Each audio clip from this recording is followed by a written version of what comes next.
Ons wonderlike hemelse Vader, baie, baie dankie dat ons vanmôre weet dat U ons geheel en al ken. U ken die diepste begeertes van ons harte. Here, U ken die vrese, U ken die benoudheid wat soms oor ons kom. U weet van die dinge waarmee ons worstel en stoei. U weet van die dinge, Here, wat aan ons gedoen is en wat ons aan ander mense gedoen het. Die Bybel sê vir ons baie duidelik, Here, dat ons is eintlik maar 'n oop boek voor U. En U ken die gedagtes en die versinsels van ons hart. Daarom eer ons U dat ons voor U kan buig as die Skepper God, die Heilige in ons midde. En dat ons na U kan nader deur Jesus Christus, ons middelaar. Ons Heiland, ons Verlosser en ons Heer wat aan die vloekhout op Golgotha uitgeroep het, dit is volbring. Ek het male sonder tel hierdie week vir U gesê, was dit nie vir Christus en die kleed van geregtigheid wat hy oor my geplaas het nie, sou daar geen hoop vir my gewees het vir die ewige lewe nie. Vader, baie dankie vir U liefde in Christus geopenbaar en dat ons vanmôre Christus kan verheerlik, wat gewilliglik na hierdie aarde gekom het, deur sy eie mense, sy skepsele gekruisig is. Hy het gesterf, hy het opgestaan om sy godheid te openbaar. Hy het opgevaar en hy het gesê, kyk, ek maak alles nuut. Ons lewe nou in 'n gebroke wêreld en daarom dank ons U vir die Heilige Gees.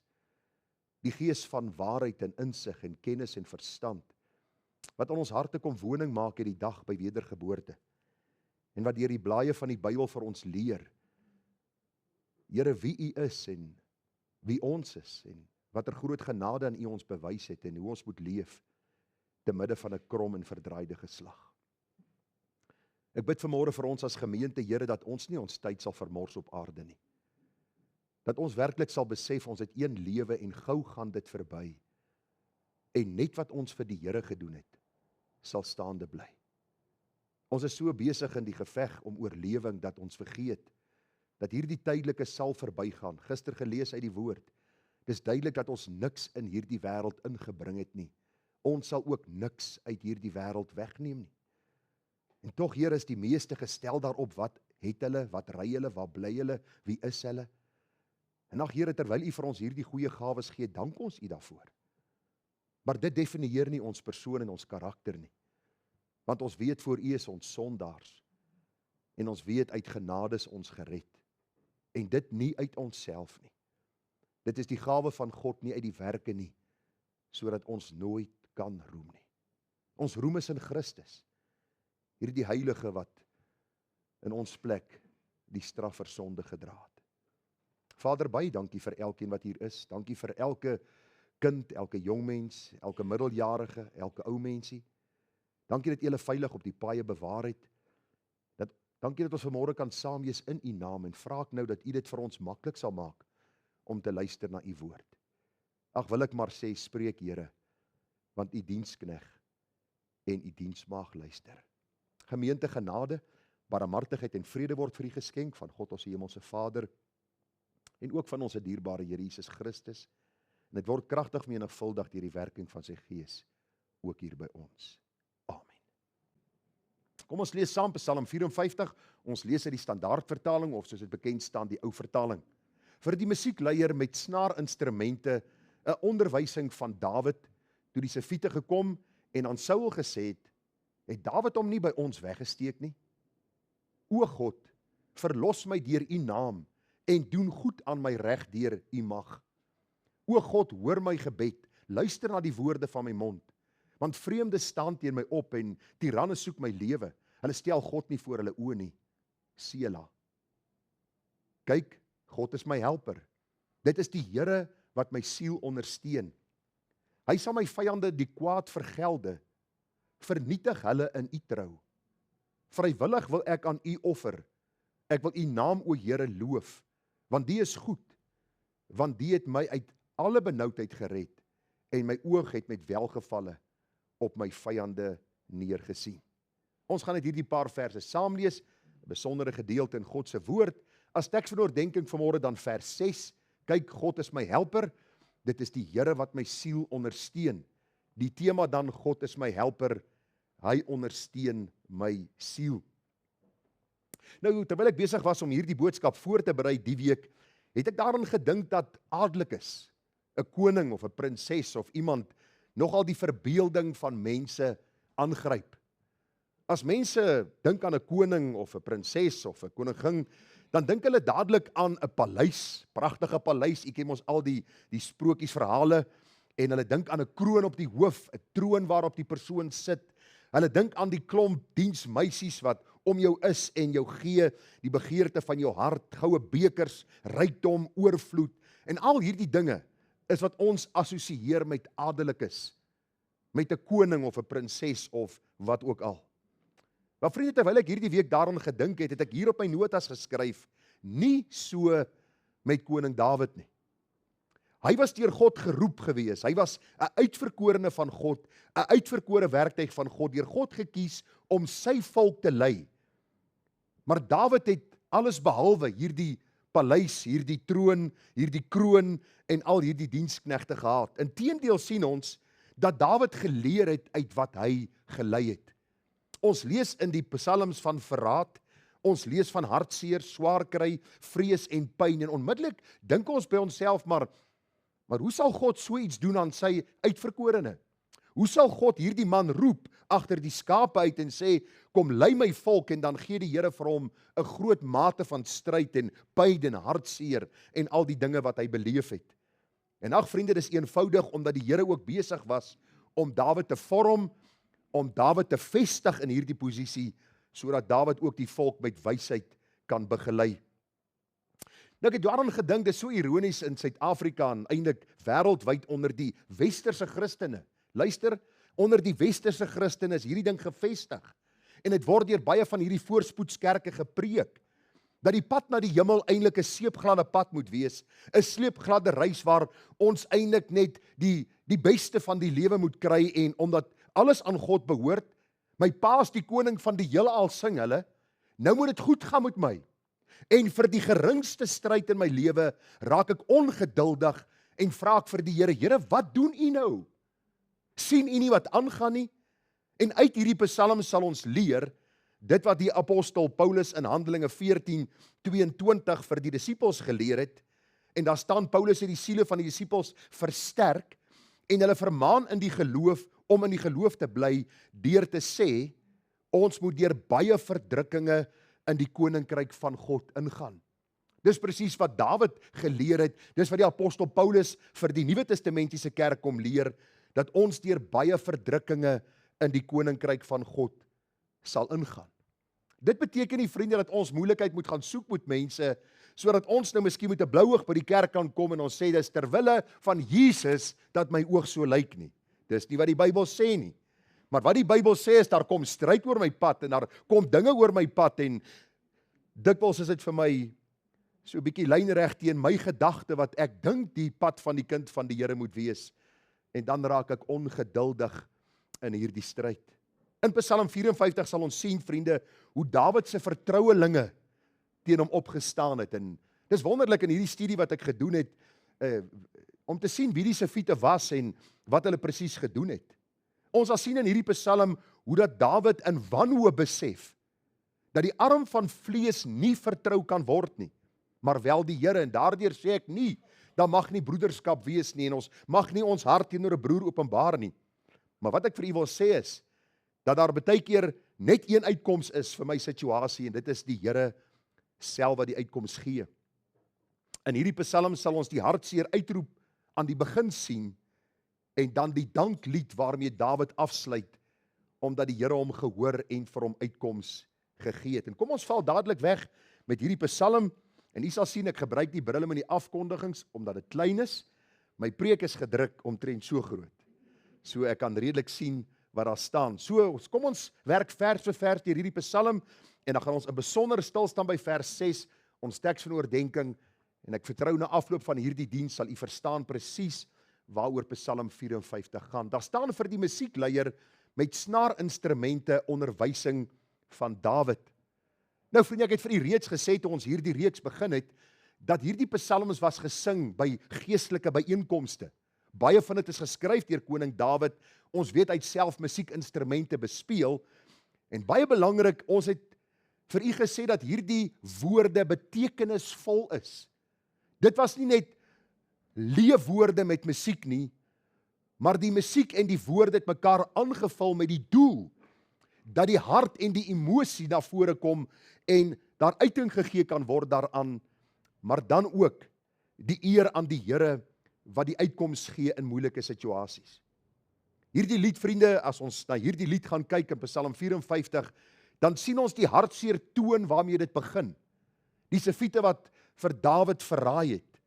En dan sien ons hierdie lofprysing aan die einde. Die triomf, hierdie danklied teenoor hierdie God wat die verlossing dan ook vir Dawid bewerk het. Baie interessant as jy die Bybel gaan bestudeer, moet ons as kinders van die Here dieselfde doen. Baie keer dink ons dat as ons in die môre liedere saam sing, dis om die tyd op te kry, dat al die mense kan inkom, dat ons kan aangaan met die diens. Nee, daar's 'n besondere betekenis wanneer ons liedere sing. En hoor wat sê die apostel Paulus in Efesiërs 5 vers 18. Moenie dronk word van wyn nie. Nou mense vra my dikwels, Gerard, is verkeerd om te drink. Gerard, drink jy? I drink what the lions drink. Water. Dis wat ek drink. Wyn bring soveel hartseer, bring soveel pyn. Ek is nie hier om vanmôre vir jou te sê wat jy moet en nie moet doen nie, maar as kind van God, as geroepene van God, wil ek onder niemand anders te beheer wees of niks anders wat my beheer nie, behalwe die Heilige Gees. Want hy sê, moenie dronk word van wyn nie, daarin is losbandigheid, maar word met die Gees vervul. En dan vers 19, spreek onder mekaar met psalms en lofsange en geestelike liedere en sing psalms sing in julle hart tot eer van die Here. Baie interessant, die Nuwe Testamentiese kerk het ook die psalms gesing. En ons sing ook psalms soos en wanneer ons die musiek daarvoor het. Want daardie liedere het betekenis. Dit is psalms wat geskryf is deur mense soos ek en jy, en ek moet vandag dieselfde doen. Wanneer ons sing, moet daar betekenis wees in hierdie liedere wat ons sing. Dit moet ons lei in hierdie situasie waar ons inkom, miskien moet spanning, miskien is daar 1001 ding in ons gedagtes en ons begin sing en ons let op die woorde en ons fokus skuif van onsself en ons situasie na die God aan wie ons behoort. U sien, dit is tog waaroor aanbidding gaan. Dis waarom die Here ons kom red, dat ons hier sal uitgaan met 'n groter liefde vir die Here en 'n dieper bewuswording van sy teenwoordigheid in ons lewe. Terwyl ons hierdie liedere sing, sê die Bybel, terwyl julle God die Vader altyd vir alles dank in die naam van Jesus ons Here en aan mekaar onderdanig is in die vrees van God. Ek het nie tyd om te praat daaraan nie, maar dat kinders van God aan mekaar onderdanig sal wees. Kolossense 3 vers 16, laat die woord van Christus ryklik in julle woon in alle wysheid. Leer en vermaan mekaar met psalms en lofsange en geestelike liedere en sing in julle hart met dankbaarheid tot eer van die Here. As jou kind miskien in die huis vir jou sê, pa, maak het hierdie situasie van die psalms en sê, luister, jy's in goeie geselskap, want Dawid het presies dieselfde ervaar. Daar was ook deugniete wat vir hom gesê het, kom agter ons aan en kom ons doen die sonde. En Dawid sê nee. Salomo sê nee. Ons gaan nie hierdie boosheid doen nie. Gaan lees die Bybel. Hoe dikwels was Dawid op hierdie punt dat hy mismoedig was en te neergedruk was en hy skryf die psalms en dis presies wat die Bybel vir ons wil kom leer. Leer en vermaan mekaar. Somstyds moet jy miskien iemand aanspreek en jy gebruik die psalms. Ons ken Psalm 32, Psalm 51, waar Dawid in sonde geval het en Nathan hom aangespreek het en Dawid hierdie boetelied geskryf het. Wonderlik om te weet dat hierdie psalms gegee was om te sing, vandag dieselfde vir ons, en ook die geestelike liedere wat ons vandag sing, is tot opbouing, tot teregwysing, tot onderwysing in die geregtigheid, sodat ons as kinders van God volkome kan wees, vir elke goeie werk volkome toegerus. So hierdie psalm begin met 'n hartseer toon, dit eindig met 'n lofprysing, omdat die Here vir Dawid uitkoms gegee het. Vers 2. Nou sien ons wat die inhoud is. Hoekom was Dawid so half moedeloos en so half depressief toe hy hierdie psalm begin het? Die Bybel sê vir ons, toe die Sefiete gekom en aan Saul gesê het Dawid hom nie by ons weggesteek nie? Nou waar lees ons van hierdie gebeurtenis? Ons lees daarvan in 1 Samuel 23 vers 19. Daar staan daarna het daar Sifiete opgegaan na Saul, na Gibea, en gesê, steek Dawid hom nie weg by ons in die bergvestings, in Hores, op die heuwel Hagila, wat suid van die wildernis lê nie. Hierdie Sifiete is klomp klikkie-bekke. Nou, toe ons kinders was, ons die liedjie gehad, klikkie-bek, hang 'n blikkie om jou nek, né? Jy ken daai storie, en die res kan ek nie onthou nie, want ek het nie baie geklik nie. Ek is baie verklik, maar kom ons los, dis 'n storie vir 'n ander dag. Maar die hele gedagte is net, hulle kom klik by Saul en sê, luister, Dawid steek hom weg. En Saul, ons weet, jy's die koning, en die vraag het ontstaan terwyl ek hierdie psalm voorberei nou, wat is so erg hieraan? Het hulle nie maar net eerbaar opgetree en lojaal gewees teenoor die kroon en teenoor Saul en sy koningskap nie? Of was hulle besig met hulle eie agenda? En vriende, as ons so 'n bietjie gaan die geskiedenis bestudeer, dan sien ons dat die Sifiete mede-Israeliete was. Nogal uit die geslag van Juda, dieselfde as Dawid. Hulle het presies geweet wat aangaan, dat Saul ontrou was aan die Here, want u onthou, dat Samuel vir Saul gesê het, Saul, omdat jy aanhoudend ongehoorsaam was teenoor die Here, sal die Here die koningskap van jou wegneem en laat oorgaan na jou naaste, na Dawid, en daarom het Saul probeer om Dawid dood te maak. Die Sifiete het presies geweet wat aangaan, en tog, luister, tog kies hulle teen Dawid en eintlik teen die Here self, deur Dawid dan by Saul te gaan verklik om te sê waar hy is. En ag vriende, ek het daaraan gedink, dit is presies hoe ons ook die tyd en dag en die broederskap en baie keer mense by jou werksplek en jou familie beleef. Daar's altyd die wat vir eie gewin poog om 'n storie oor te dra, om hulle self in 'n goeie lig te stel en 'n ander een in 'n swak lig te stel. Ons beleef dikwels hoe dat mense teen jou draai, van jou praat en uiteindelik jou vyand word ter wille van eie agendas en voordeel. Mense praat agter jou, heeltyd hierso. En dan probeer hulle mense versamel teen jou, omdat hulle 'n probleem met jou het, maar hulle is te lafhartig om dit met jou te kom bespreek. Dawid was 'n man wat altyd openhartig was, 'n man wat altyd mense ingenooi het om met hom te praat, en as ons sy gesindheid sien ons dat die Sifiete eintlik maar net hierdie loyale man gaan verraai ter wille van eie genot en eie voordeel. Vriende, die hartseer is dat dit dikwels mense is wat skouer aan skouer met jou werk. Mense wat aan jou tafel eet, mense wat besig is om inligting te versamel om eintlik jou later kwaad aan te doen. En as jy vanmôre mismoedig raak, of wil raak, of miskien is, en jy dink aan mense wat vanmôre jou lewe vir jou baie ongemaklik maak, onthou jy's in goeie geselskap. Dawid het sy eie seun gehad, Absalom, wat teen hom opgestaan het, die Sifiete en baie ander. Paulus het 'n Demas gehad en Jesus het 'n Judas gehad. Daarom het ek vir u sê, en ek het in die begin van die boodskap vir u gesê, ons moenie 'n seepgladde reis hemel toe verwag nie. In die 28 jaar in my bediening, het die mense wat die naaste aan my gewerk het, my die seerste gemaak. Mense wat saam met jou op 'n kerkraadsbank sit, wat agter gechi het, om jou naam en jou karakter skade aan te doen. Maar wat doen ons? Ons gaan aan met die werk. Jy moet aangaan met jou geestelike lewe.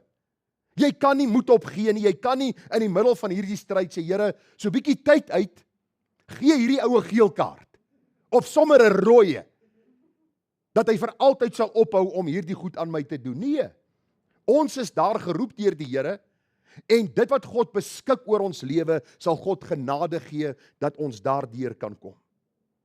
So hierdie Sifiete was mense wat lynreg teen die opdrag van God gegaan het, deur vir Saul te sê waar Dawid hom wegsteek. Vers 3, sê Dawid, o God, verlos my deur u naam, en doen aan my reg deur u mag. Nou Dawid begin deur die naam Elohim te gebruik. Die naam van God wat gebruik word om sy skepingsmag dan aan te dui, en die feit dat hy regter van die heelal is. Hy gebruik hier die woord Elohim, o God, die skepper, die regter. Sal u nie asseblief vir my verlossing skenk nie? En hoor nou, baie interessant, hy vra nie verlossing op grond van sy eie goedheid nie, maar op grond van God se karakter, op grond van God se naam en God se mag, want God se eer en krag is die basis van ons redding. Gisterand in die huisgodsdienst, toe ons huisgodsdienst gehou het ons bietjie gepraat oor daardie gedeelte in 2 Konings. U sal onthou waar die koning van Israel en die koning van Juda teen die Moabiete veg en daar is nie water nie en die Here sê hulle moet slote grou en hy stuur water op 'n manier wat nie een van hulle geweet het hoe dit daar gekom het nie. En die gedagte wat Spurgeon deurgegee het is God gee somtyds uitkoms op 'n manier dat ons dit nie verwag nie. Ons moet aangaan met die werk en dan beroep ons op God want hy's in beheer. Ek kyk na my eie swakheid en my eie sonde. Luister, moenie altyd vingerwys vir ander en sê, "Ooh, daai ou." Ek weet dan nie lekker hoe hy 'n Christen kan wees nie. Kyk vir jouself in die spieël en vra vir jouself, Gerard Bekes, hoe is dit moontlik dat jy 'n kind van God kan wees?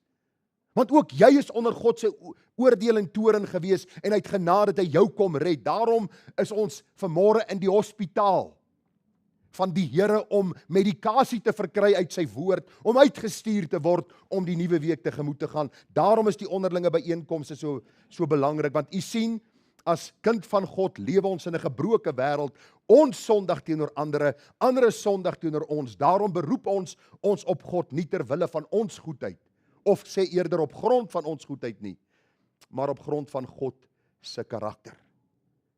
Vriende, daar is tye wat mense jou willens en wetens te nakom. Jy dink baie keer by jouself, man, as ek nou net bietjie jonger was, het ek hier jou uitgesort. En dan herinner die Heilige Gees jou daaraan, dis nie deur krag of deur geweld nie, maar deur my gees, so spreek die Here. En koning Dawid as 'n krygsman is nie heeltyd in gevegte met mense, fisiese gevegte nie. Hoor wat sê hy? Psalm 77 vers 2, hy sê, my stem is tot God en ek roep. As 'n mens iemand roep, is dit Kalfyn. Kalfyn. Kalfyn! Hoor hy my? Verseker, op die golfbaan werk dit so. As jy slaan en jy slaan skeef en jy sien daar staan iemand in die lyn van jou bal, dan skree jy vir hom. "Voor!" En nie almal koes, jy moet dit sien, is nogal baie golfers is snaakse goed, hoor. Almal maak so. Nee? En dis presies die gedagte. My stem is tot God en ek roep. Die nood in my hart is so groot dat ek tot God roep. Luister, kinders van die Here kan nie op eie houtjie aangaan nie. Ons kan nie sê, ag, weet jy wat, ons het die Here nie nodig nie. Ons sal alles probeer uitsorteer en as ons dit nie kan uitsorteer nie, sal ons vir die Here vra. Luister, die Here is nie ons spaarwiel nie. Hy's ons God, hy's op die troon van die hemel. Daarom sê Dawid in hierdie benoudheid van hom, hy sê my stem is tot God en ek roep. My stem is tot God dat hy na my kan luister. Op die dag van my benoudheid soek ek die Here. Snags bly my hand uitgestrek sonder om moeg te word. My siel weier om getroos te word. Hoekom weier Dawid se siel om getroos te word? Want hy wag dat God hom troos. Daar is geen vertroosting soos die van die Here nie. Hierdie week het ek daaraan gedink. Hoe dikwels lees ons die Bybel in die oggende, ons bid, ons lees in die aand die Bybel, ons bid, maar ons voel presies dieselfde. Nou gaan dit nie oor gevoel nie. Maar ons worstel met dieselfde goed, ons dink by onsself, maar gaan dit uitwerk, gaan hierdie ding so wees, gaan dit uitwerk hierdie kant toe. En die enigste rede is omdat ons nie God glo nie.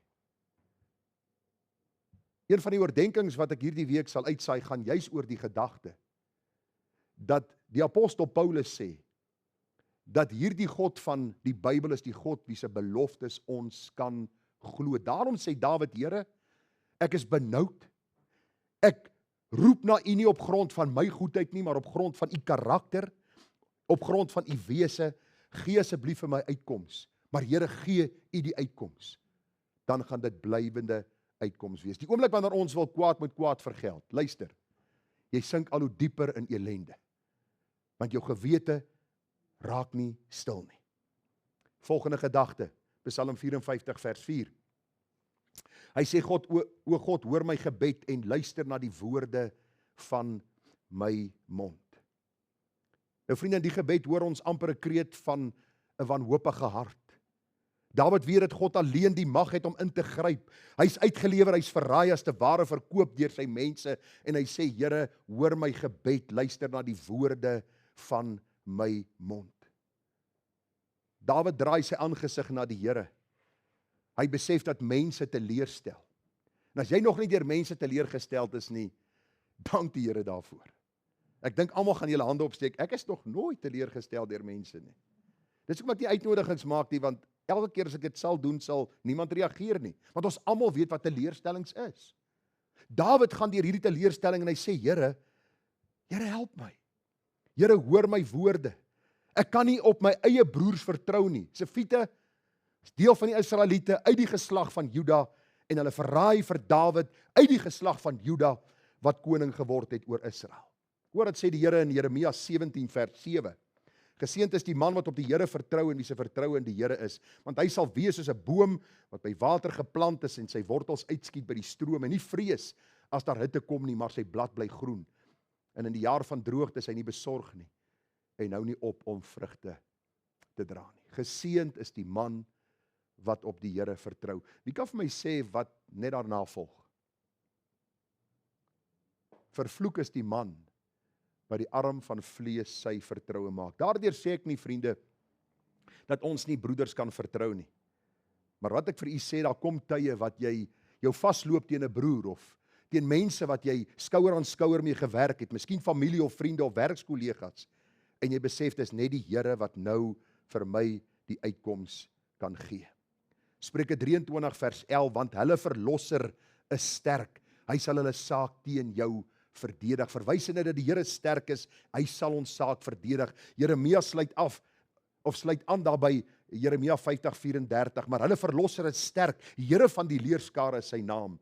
Hy sal hulle saak sekerlik verdedig. Baie interessant, die man Jeremia wat hierdie verse geskryf het, weet jy wat het sy eie familie met hom gedoen?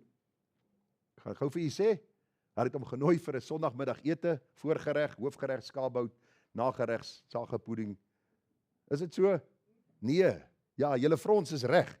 Dit staan nie in die Bybel nie. Hulle het hom in 'n put gegooi. Hulle wou hom doodgemaak het omdat hy gesê het, so sê die Here. Hulle het hom net aan die lewe gehou met die nodige brood en water, dat hy nie moet doodgaan in daai put nie. En in hierdie benoudheid, hy staan ook bekend as die profeet van trane, in hierdie benoudheid sê hy, maar ons verlosser, nie net myne nie, maar die van my volk is sterk. En hy sal my saak verdedig. Wonderlik om hierdie waarhede vanmôre raak te sien. Vers 5. Want vreemdes staan teen my op en tiranne soek my lewe. Hulle stel God nie voor hulle oë nie. Sela. Nou baie interessant, vriende, is dat die Sefiete as vyande van Dawid het vreemd geword vir Dawid. Hulle het vreemd geword in hulle optrede teenoor hom. Alhoewel hulle uit sy stam was, het hulle vreemd begin optree en hy beskryf hulle as geweldenaars, tiranne, mense wat bloeddorstig is en wat God ignoreer. As ek hoor wat mense baie keer sê van ander mense, kinders van die Here, ander geroepenes van die Here, familie, vriende, dan raak ek soms benoud, want u sien, mense wat jy lief gehad het en baie keer nog steeds lief het, raak soms vreemdes vir jou in hulle optrede. Hulle het in hulle siele hierdie worsteling en hulle haal dit uit op jou. En dan het ons nodig om na die Here te vlug en kan julle nog onthou wat beteken Sela? Daar's nou 'n pouse, nee, nou kinders hou van 'n pouse. As die klok lui en is pouse, en as die klok weer lui en hulle moet klas toe gaan, is hulle heel depressief. Nou hierdie Sela is 'n pouse. So Dawid sê, want vreemdes staan teen my op, so hy sê hierdie Sefiete het soos vreemdes vir hom geword. Hy sê hulle soek my lewe, hulle is tiranne, hulle is geweldenaars, hulle is bloeddorstige mense, hulle het nie God se agenda, hulle is nie besig met God se agenda nie. Hy sê hulle stel God nie voor oë nie, Sela. Wat Dawid eenvoudig sê is dink aan die omvang van hierdie psalm en gebeurtenis. Dis nie sommer maar net iets wat gebeur nie. Dis nie sommer net iets wat ons kan wegvee nie. Hierdie pouse nooi ons om stil te staan by die erns van die situasie en God se teenwoordigheid in die donkerte van Dawid se omstandighede. Dis waarvoor die woordjie Sela staan. Kom ons word 'n oomblik stil en ons dink by onsself. Dawid is die gesalfde van God. God roep hom om sy volk te lei. Die Sefiete is deel van die Israeliete, deel van die stam van Juda, en hulle gaan verraai hierdie koning wat deur God gesalf is. Vriende, ons moet ook dikwels stil staan in ons eie situasie en perspektief verkry. Dis nodig om perspektief uit die Bybel te verkry en nie tot 'n gevolgtrekking te kom wat nie Bybels verantwoordbaar is nie. Die Here sal self eendag die lyne reguit trek wat ons nie op aarde kan reguit trek nie. Daar gaan 'n dag aanbreek van rekenskap waar ons voor die heilige God gaan staan en voor hom moet rekenskap gee waarom ek dit gesê het en waarom ek dit gedoen het en waarom ek hierdie optrede dan geloods het. Mag die Here genade gee dat ons nie sal dink aan die oordeel as net iets wat verby sal gaan nie. Ag, ek gaan dood, rest in peace, almal gaan hemel toe, verseker nie. As jy nie vanmôre gered is nie, sal jy God se hemel nie sien nie, maar die toorn van God bly oor jou. As jy kind van God is, sê die Bybel, gaan ons van elke ydelle woord wat oor ons mond kom, gaan ons rekenskap gee. As jy vanmôre besig is om teen ander broers op te staan of teen ander susters en 'n komplot te vorm en mense te probeer opmaak teenoor 'n ander persoon, pas op vir jou, dat God jou nie in die gerig bring nie. As jy by die werksplek een is wat moeilikheid maak deurdat jy mense teenoor mekaar afspeel, vra ek jou, hou op daarmee. Dat hierdie persoon nie na God roep en hy jou in die gerig bring en die oordeel oor jou lewe bring nie. Vers 6 is die vers wat ons by gaan stil staan. Jy vra miskien nou, wat het jy by die ander verse gedoen? Ek het oorsigtelik gepraat oor dit. Ons gaan nou stil staan by hierdie vers. Dawid, na die stilte, hy verbreek hierdie stilte. Ons sien baie duidelik, hier kom 'n radikale wending nou. Hier kom nou 'n absolute swaai in Dawid se gesindheid, in sy hart, in sy gedagte, in sy denke, in sy optrede. Dis amper asof hy gefrons het en ewe skielik glimlag hy. Want Dawid sien nou wat die Here God vir hom ook wil kom leer. Hy sê, kyk, hy sê in die vorige vers, vreemde staan teen my op, tiranne soek my lewe, hulle stel God nie voor oë nie, dis haters van God. Kom ek word stil, wat moet ek nou doen? Ek is in hierdie benarde situasie, wat moet ek doen? Hoor die antwoord, kyk, God is my helper. Dit is die Here wat my siel ondersteun. Die woordjie kyk is die woordjie behold, om te aanskou, om intensief te kyk. Nou ek moet u sê, ek verstaan daai woord baie goed. Want die dag toe ek instap by die Evangelies Gereformeerde Kerk in Kreeusdorp gemeente vir 'n ete na die diens, toe sit my vrou daar. En ek kyk en ek behold.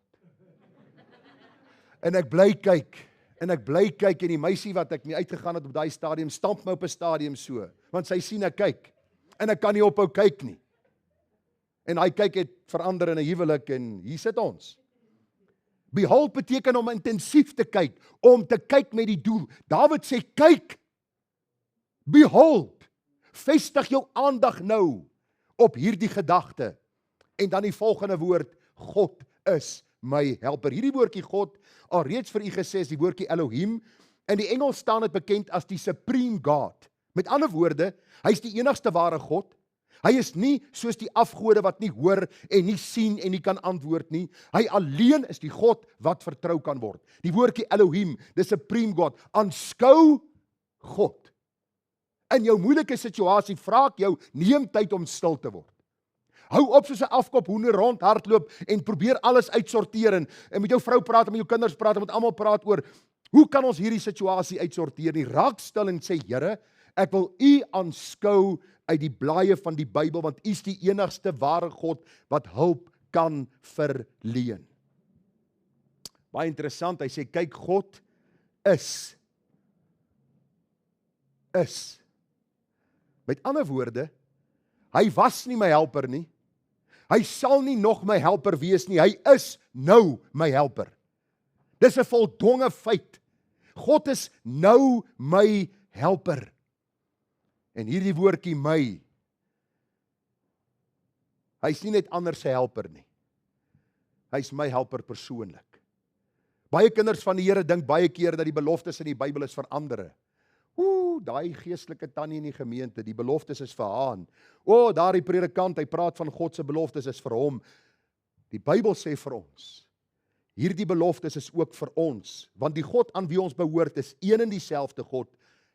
En luister gou, hy het ons regverdig verklaar die dag toe ons uitgeroep het om genade, die Heilige Gees in ons gewerk het, die oortuigingswerk. En sê gou vir my, was die apostel Paulus meer regverdig as die rower aan die kruis?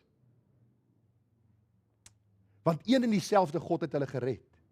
Hulle gaan een en dieselfde hemel wees, terwyl die een onmiddellik gesterf het, na hierdie, of 'n tydjie na hierdie wonderlike genade wat die Here aan hom bewys het, en die apostel Paulus het 3 sendingreise deurgegaan, en later as martelaar gesterwe, maar albei is in Christus gewees, en albei kon sê, dat hy is my helper, my persoonlike helper. Dink aan God op 'n persoonlike manier. Moenie aan God dink asof hy daar ver is in die hemel, en hy kyk hier af na die aarde toe, en hy sê, swem jy nie swem. Jy moet maar aangaan, ek hoop jy maak dit, maar ek gaan jou nie help nie. Dis nie God nie, ons dink oor hom so. Dis eintlik skrikwekkend as jy met mense praat, en hulle sien die Here as hierdie tiran wat heeltyd besig is om ons te probeer te nakom. Nee, hy's ons helper. Hierdie woordjie helper is die woordjie beskermer, bewaarder, een wat ons omring. Het jy al gesien die ouens wat cage diving doen? Die ouer mense sal seker nou nie weet nie, en die jonger ook nie, en ek sal dit nie doen nie. Was mense wat in 'n stalhok afgaan in die see, waar haie is. Dan wys hulle hoe daai haie baie keer kom, en hy slaan met daai neus teen daai stalhok. En die ou daar binnekant sit, en hy kyk, en hy neem 'n foto van oom Haai se tande, en hy kyk al hierdie goed, en hy bekyk dit so, en dis die gedagte wat die Here vir ons wil gee. Hy omring ons. Einde kan niks en niemand ons iets aandoen nie, want die Here is ons helper. Hy's die een wat ons help, hy's die een wat ons bewaar, hy's die een wat ons omring van alle kante. Al gaan ek deur 'n dal van doodskade wee, sê Dawid in Psalm 23, ek sal nie vrees nie, want die Here is met my. En dan gebruik hy die volgende. Hy sê, kyk, God is my helper. Dan sê hy, dit is die Here. Nou gebruik hy 'n ander woord, of 'n ander naam sê eerder vir die Here. Hierdie woordjie, die Here, is die woordjie Adonai. Nou dis die ekwivalent vir die woordjie Yahweh in die Ou Testament, wat God se persoonlike naam in die Ou Testament was. Of Yahweh. Party mense spreek hom uit hierdie kant toe en daai kant toe, hoe dit ook al mag sê. Dis dieselfde God wat by die brandende bos aan Moses verskyn het en vir hom gesê het, ek is wat ek is, stuur jou. So Dawid sê, kyk, God, Elohim, is my helper, Adonai, hierdie verbondsgod. Hierdie God is die een wat my sal deurdra. U sien, God het eienaarskap op hierdie aarde. Die Bybel sê die aarde behoort aan die Here en die volheid daarvan, die see en alles wat daarop is. Dis net vir 'n tyd op hierdie aarde, wat die vyand deur allerhande dinge en God deur sekere beproewinge ons stuur en allerhande mense ons kan daarna kom in situasies en omstandighede, tot op die tyd dat die Here 'n lyn trek. En soms gee die Here vir ons uitkoms op aarde en ons eer hom soos hy vir Dawid gegee het. Maar soms moet ons deur daardie stryd gaan soos Paulus. Hy sê, ek ly nie net onder vyande nie, maar ook onder my broers. En hy kom leer ons een ding. Dawid, die apostel Paulus, reg deur die Bybel, dat ons leer uit wat ons ly. Maar God is getrou, wat vir ons afweeg wat ons nodig het, sodat ons veilig aan die ander kant kan uitkom.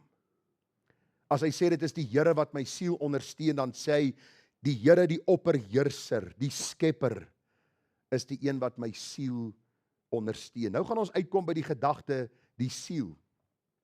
Nou vriende, hierdie siel dui nie net op my ewigheid, dat ek vir ewig by die Here gaan wees in sy heerlikheid nie. Ja, ons het 'n onsterflike siel, ons weet dit. Maar as ons die woordjie bestudeer, gaan dit oor meer as net die ewigheidsperspektief. Dawid sê, die Here sal my siel ondersteun, met ander woorde, my hele menswees, my hele wese. Dit sluit in my emosies, my gedagtes, my wil, my lewenslus. Waarom het kinders van die Here nie krag vir elke dag nie? Want ons is so besig met onsself en met ander mense en omstandighede. Ons vergeet die son skyn, ons vergeet die gras is groen, ons vergeet om 'n trui aan te trek want dit is koud. Ons vergeet dat daar soveel wonderlike seëninge is wat die Here ons gee, want ons is so besig met self, so besig met ons omstandighede, so besig met mense wat ons te na gekom het, dat ons lewenslus verloor. Nou as mense jou lewenslus bepaal, dan pleit ek by jou vanmôre dat jy by hierdie psalm sal stil staan en vir die Here sal vra, Here, rig my oog na U, Elohim, Adonai, hierdie God, Yahweh, die ewige verbondsgod van die Ou Testament. En dan die woordjie, dit is die Here wat my siel ondersteun. Hierdie woordjie ondersteun is die Engelse woordjie sustain. Hy onderhou my siel. Hy wat 'n goeie werk in jou begin het, hy sal dit volëindig. Hy sal dit in stand hou. Hy gaan jou nie los halfpad nie. Hy gaan jou nie 3/4 op hierdie pad wat jy stap los en sê, luister, ek sien nie meer kans vir jou nie, het al soveel keer geval en ag, jy het al probeer om dinge, reg in eie hande te neem, ek is klaar met jou nie. Nee, die Bybel sê die Here sal my siel ondersteun. Dawid beroep hom nie op sy eie geregtigheid nie. Hy sê, ek beroep my op U naam, op U karakter, op U persoon, op U wese. En dan kom vers 7. Hy sal my vyande die kwaad vergelde, vernietig hulle in U trou. Sê ons. Dawid, die Bybel sê met die Here jou God lief hê met jou hele hart, siel en verstand en jou naaste soos jouself. Jy moet jou vyande lief hê, vir jou vyande bid. Hoe kan jy bid, vernietig hulle in U trou? En ag vriende, dit is eenvoudig. Dawid is nie hier wraakgierig nie, maar hy beroep hom op God se regverdigheid en trou aan sy verbond. Luister, die vyande wat God se kinders aanval, moet die gevolge van hulle boosheid dra. Daarom as ek bid, Here, ek bid vir hierdie mense wat teen my aankom, dat U hulle genadig en barmhartig sal wees, hulle sal red, maar vergeld hulle na hulle dade. As hulle met hulle boosheid aangaan, Here, bring hulle voor stok en vergeld hulle na hulle dade, en die Here het dit gedoen. Want Dawid is in die geskiedenisboeke as koning van Israel. En daarom is hierdie vers vir my so besonder, hy sal my vyande die kwaad vergelde, vernietig hulle in U trou. En dan kom ons by die voorlaaste vers. Hy sê in vers 8, vrywillig wil ek aan U offer. Ek wil U naam, o Here, loof, want die is goed. Dit klink vir my of hier 'n geweldige klemverskywing kom. Stem jy saam? Na Sela het daar 'n geweldige klemverskywing kom. Lyk my 'n pouse is goed, né? As hy pouse is en jy begin dink oor die situasie en jy begin wegkyk van jou situasie na God, kom hierdie geweldige troos in Dawid se lewe. Dawid se hart verander. En ek wil vanmôre vir u sê, vriende, dit is net in die teenwoordigheid van God waar hy ons oë van ons omstandighede neem na hom wat op die troon van die hemel sit. Waarom dink u hou die vyand ons so besig in ons program dat ons nie tyd het om stil te word voor God nie? Waarom dink jy dit so? Ek moet dit doen, dan lei die selfoon en dan is dit die persone wat kom klop aan die deur en dan is my man wat my vra doen dit of my vrou vra my doen dat en ons het soveel dinge dat ons nie tyd het om stil te word voor God nie. En kinders van die Here is geestelik arm, hulle is verward, hulle is in vyandskap teenoor mekaar, hulle is in vyandskap teenoor ander mense. En die Bybel sê vir ons eenvoudig dat die oomblik wanneer ons by die Here uitkom, verander hy ons hart. En hoor dit sê die Bybel, Dawid beloof dankoffers. Dis asof hierdie glimlag op Dawid se gesig is en hy sê vir homself, ou Dawid, hoe is dit het jy gehoor uit oor die Sefiete? Die Here weet jou uit die hand van die leeu verlos het en uit die hand van die beer en uit die hand van Goliat verlos het. Die Sefiete is mos niks vir hom nie. Dis asof Dawid net ewe skielik sy verstand weer rig in 'n rigting waar hy logies begin dink. Nie oor sy omstandighede nie, maar oor die God aan wie hy behoort, wat in beheer is van ons omstandighede. Vriende, as weergeborenes sien ons dit dikwels wanneer ons uitkoms kry in ons lewe, dat daar dankbaarheid is. Dankbaarheid na die verlossing. U sien die lofprysing is vir God se naam en God se karakter en dat hy goed is en dat hy ongeag ons omstandighede nog steeds in beheer is en die nodige genade gee, dat ons dit kan dra wat hy oor ons lewens beskik. En op die regte tyd ons vyande voor stok sal bring, en dan ook ewiglik sy koninkryk sal kom vestig. Die laaste ou versie sê, vrywillig wil ek aan u offer, ek wil u naam, o Here, loof, want die is goed, want die het my uit al my benoudhede gered, en my oog het met welgevalle op my vyande neergesien. Vriende, hier vind ons Dawid se geloofsbelydenis, wat reeds in die verlede tyd praat. Op daai oomblik het Dawid gehoor die Sefiete het hom gaan uitlewer aan Saul. Op hierdie oomblik vlug hy nog, hy sê, maar Here, u het my alreeds op my vyande laat neersien. Dawid het so sekerheid in sy hart van God se redding, dat hy dit as 'n voldonge feit beskou. Vriende, God red nie ons nie uit nie, hy gee ons oorwinning. En ek weet nie wat jou situasie vanmôre is. Ek weet nie met wie jy worstel, met wat jy worstel, wat jou omstandighede is nie, wat se sonde jy mee worstel nie, maar die toepassing is een en dieselfde. Rig jou oë na die Here, roep hom aan, bid hom vir die oorwinning en verlossing. En ag vriende, gee hom die eer vir die feit dat hy jou hoor en die uitkoms sal skenk. En nou is daar nog so 4 gedagtes wat ek met u wil deel. OK. Ek hoor sommer die moedeloosheid hoe val dit op die grond. Nie nog 4 gedagtes. Grano Gerard. Ek is klaar. Ek som net op. 4 kosbare lesse wat ons uit Psalm 54 kan leer. 1.